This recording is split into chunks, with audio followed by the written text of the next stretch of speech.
All right, so today we're going to dive into blockchain. Okay. We're not going to spend a ton of time on like what is a block, what is a chain, but more like why is this structure so different? Right. And we're going to be looking at an article. Okay. It's understanding the basic concept of blockchain from a database perspective. Yeah, that's a really good article for this. Yeah. And I think a lot of times the conversation about blockchain can get really hyped up or really simplified. Right. And I think this is a good opportunity to look at what are like the core concepts? Right. What are the advantages and limitations? Exactly. And ultimately, like that question that always comes up. Is it just a database? Yeah, is this just a database or is this something entirely new? Yeah. And the article starts off Wow. basically saying, at its heart, blockchain is a database. It is. It is about storing data, Yeah, but then it throws in this curveball, right? totally. It's not just... I got rows and columns. It's not just like in a table. It's in this chain of blocks, and that's where things start to get a little... Yeah, and that little difference makes a big difference. Yeah, and it changes everything. Absolutely. So Yeah. So think about it this way. Like in a regular database, you can, you can edit entries, you can delete things. Right. It's pretty fluid, right? Right. Blockchain is different. Yeah. Each block of data Okay. is linked cryptographically to the one before it. Mm-hmm. And it forms this unbreakable chain Okay. going all the way back to the very beginning. To the Genesis block. Yeah, exactly. So there's no No limits, sneaky really. edits. Yeah. No more, oops, I deleted the wrong thing. Right. Like each block is part of a permanent record.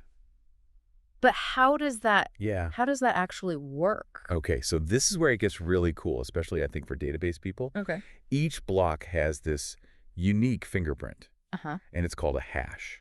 Okay. Now, this hash isn't just random. Mm-hmm. It's mathematically derived from the data inside the block. Right. PLUS. Okay. The hash of the block before it. Oh, okay. Oh. So it's like it incorporates the history Well, it does. of the previous block Exactly. into its own hash. So if you try and change Okay. even a little bit of the data in a block, Mm. its hash changes. Okay. And because that hash is part of the next block, Right.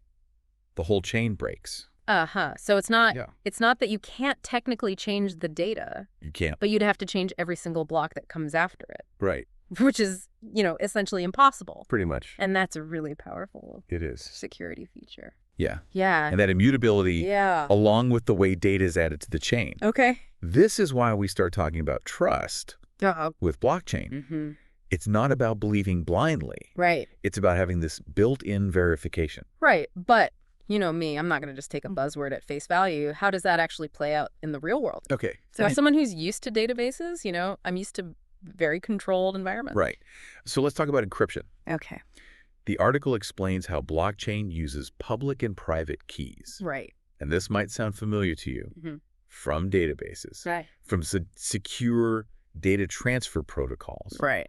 But here it's like baked in Yeah. Okay. to every level. So public key is like my address. Yeah, think of it like your address. Okay. Anyone can have it. Right. Private key Yeah. is like your secret password Okay. to unlock anything sent to that address. But how does that work for Yeah. data on the blockchain? Okay, so Is everything I store encrypted? it's not about encrypting the data itself necessarily. It's more about Okay. proving ownership and authenticity. Okay. So when you add data to the blockchain, Right. it gets signed with your private key, Okay. and then anyone can use your public key Right. to verify Okay. that, yes, this data came from you, Okay. and it hasn't been tampered with. So it's not about hiding the data. It's Well, about yeah. proving where it came from. Exactly. Okay. But isn't all this encryption and hashing computationally heavy? Yeah, right. Like, my database friends would be worried Yeah. about the performance fits. That's one of the things Yeah. where blockchain's strengths Mm-hmm. can also be limitations. Okay. But before we get to that, Yeah. there's one more piece of the puzzle, Okay. decentralization. This is where it really starts to... This is the big one. Yeah, it's not just one computer, one central serve. No, not at all. Right. So the article explains how blockchain relies on this network of computers Okay. called nodes, Uh-huh. each running a copy of the entire blockchain. Oh, wow. And here's the kicker. Okay. They all work together Okay. to validate new blocks and make sure everything is in sync. So if I wanted to add, like, Yeah. some data Uh, to this blockchain, yeah. every single node has to agree. Pretty much. That sounds incredibly slow. You've hit on a crucial point. Yeah. This decentralized consensus mechanism is what makes blockchain so secure and tamper-proof. Right. But it comes with performance trade-offs. So it's not just about can blockchain do it? Exactly. It's about... It's the right tool for the right job. Is it the right tool for the job? So how do all these nodes agree on anything? So there are different ways to achieve consensus, and they each have their pros and cons. Two of the common ones are proof of work, which is computationally intensive but very secure, and proof of stake, which is more energy efficient, but has its own kind of complexities. So it's kind of like comparing different database architectures. Like each one has its strengths, depending on what you're optimizing for. Gotcha. Yeah. Interesting. Yeah. So we're talking about those consensus mechanisms. Right. Proof of work and proof of stake. Yeah, kind of like comparing, different database architectures. Okay, so proof of work. Yeah. Sounds like brute force computing power. It is, yeah. Is that why Bitcoin mining takes so much electricity? That's exactly it. Okay. So in a proof of work system, nodes are competing to solve these complex math problems. And the first one to find the solution gets to add the next block to the chain. Okay. And they get rewarded. Right. Often with cryptocurrency. Right. So it's like a race. It is. It's like an arms race. To see who can solve it first. Right. So it's incredibly secure. Okay. Because you need so much computational power. But wouldn't that favor the people with the biggest computers? That's a really good point. And then wouldn't that make it less decentralized over time? That's a valid concern. Yeah. And it's one reason why proof of stake is becoming more popular. Okay. So instead of raw computing power, proof of stake is more like a weighted lottery. Oh. So nodes stake their cryptocurrency. Okay. And those with a larger stake have a higher chance of getting chosen to validate the next block. So it's not about who has the fastest computer anymore. Not so much. It's about who has the most to lose. It's like who's got skin in the game. Yeah. Okay. Yeah, exactly. But is it as secure? That's a great question. Because couldn't someone with enough wealth manipulate the system? That's the trade-off. Right. Right. And there's a lot of debate about proof of stake and the security implications. Okay. But you have to remember, it's not just about one individual. Right. It's about the network. Right. And the network is designed so that a majority of the stakeholders would have to collude to compromise the system. So again, we're back to this idea of decentralized trust. Yeah. Now, the article mentions private and public blockchains. Yes. Is that related to these consensus mechanisms? Not directly. Okay. Think of it more like access control in a database. So a public blockchain, like Bitcoin, is open for anyone to join. Okay. It's permissionless. All right. So that means anyone can download the software, start running a node, and participate in the network. So like an open source database. Kind of, where anyone can contribute. And a private blockchain would be like a company's internal system. Exactly. Okay. So those are permissioned, Okay. meaning you have to have permission to access them. Gotcha. So this is common with like companies where data sensitivity is important. Right. They might even use a different consensus mechanism Oh, interesting. that's better suited to their needs. Yeah, okay, so that clarifies that distinction. Cool. But the article also mentions that blockchain isn't just a database, and it hints at something called smart contracts. Yeah, this is where things get really interesting. Okay. Especially, with your background in databases. Right. Imagine if you took stored procedures or triggers, but instead of operating within a database, they ran on this entire decentralized network. So it's like code embedded in the blockchain itself. Exactly, yeah. What kind of things could they do? So many things. Okay. The possibilities are huge. Okay. Think of it like a vending machine. Okay. You put in money. Yeah. It gives you a product. Right. A smart contract could automate this entire process. On the blockchain? Yeah. Okay. So the buyer's funds are held in escrow. Right. And once the seller proves they've delivered, the funds are automatically released. No middleman. No middleman, no need to trust a single entity. That's pretty cool. Yeah, it's like taking database transactions to a whole new level. Right, but could it handle more complex scenarios? Absolutely. Like a multi-stage agreement? Yes. Okay. So the article even talks about how blockchain can be used in healthcare. Okay. Let's say a patient needs to undergo a series of medical procedures. Okay. A smart contract could ensure that each procedure is completed and verified before funds are released. To the healthcare provider. To the provider, exactly. Wow, so we're talking about automating complex workflows. We are. Not just simple transactions. Not just simple stuff. But wouldn't writing these contracts require a whole new set of skills? You're right. It's not just writing a SQL query anymore. You're right. Smart contracts often require specific programming languages. Right. And a deep understanding of how blockchain works. Okay. And that's one of the challenges of blockchain adoption. Right. We need more technical expertise. Yeah, okay. Okay, so welcome back. We've gone pretty deep into the how and the why of blockchain. Yeah, the nuts and bolts.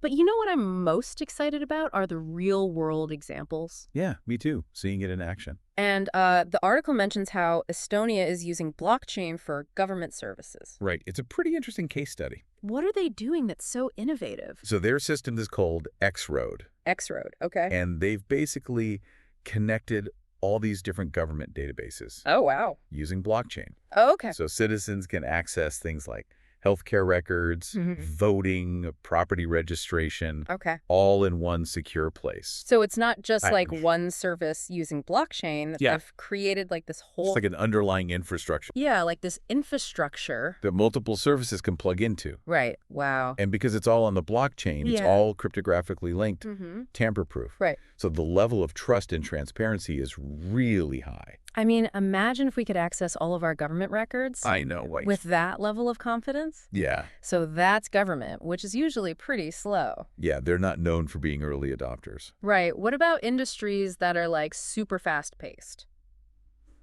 Okay, so... The article talks about supply chain management. Yeah, that's a great example. So how's blockchain being used there? So supply chains, as you know, are incredibly complex. Right. Multiple parties, different countries. Yeah. Blockchain can bring a lot of transparency. Okay.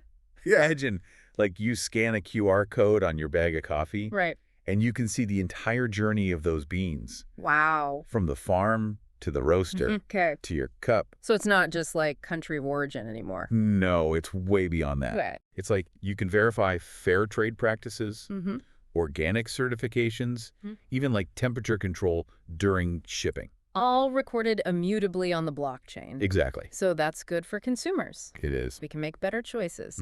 And it's good for businesses, right? Definitely. They can prove that their product is authentic and high quality. And it helps combat counterfeiting, too. Oh, that's a good point. That makes me think about pharmaceuticals. Oh, yeah. Where counterfeits can be really dangerous. Absolutely. If we could track the origin and handling of every drug on a blockchain. That would be huge for patient safety. Yeah. Okay, so companies are already doing this. They are. Companies like IBM and Walmart are already using blockchain to track pharmaceuticals, food products, all sorts of things. Right, to make sure that they haven't been tampered with. Exactly. We've talked about government, supply chains, healthcare. Yeah, what about finance? Oh, okay.